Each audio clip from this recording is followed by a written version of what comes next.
ఈ 3 రీజన్స్ వల్లనే 90% of Indian startups కానీ బిజినెసెస్ కానీ ఫెయిల్ అయిపోతున్నాయి.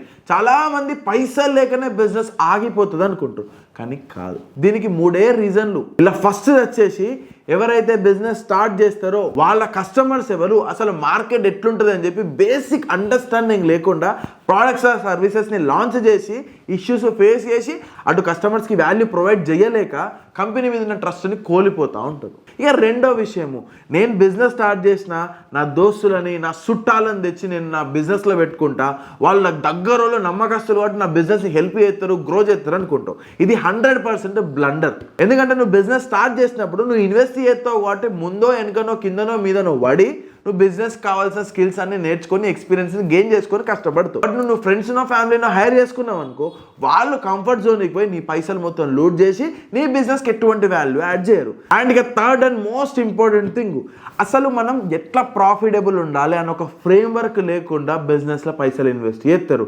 ఓకే, రెవెన్యూ చేస్తావు, నీ రెవెన్యూతో పాటు నీకు ప్రాఫిటబిలిటీ ఎంత ఉంది, నువ్వు రూపాయి పెట్టినావంటే 10 రూపాయలు వెనకకి సంపాదించి ఒక మంచి మోడల్ ఒక బ్లూ ప్రింట్ నీ దగ్గర లేదనుకో, నువ్వు ఏ బిజినెస్ చేసినా కూడా సక్సెస్ఫుల్గా అవు. ఎందుకంటే సక్సెస్ అవుతున్నావు అని చూపించేదే నీ ప్రాఫిటబిలిటీ.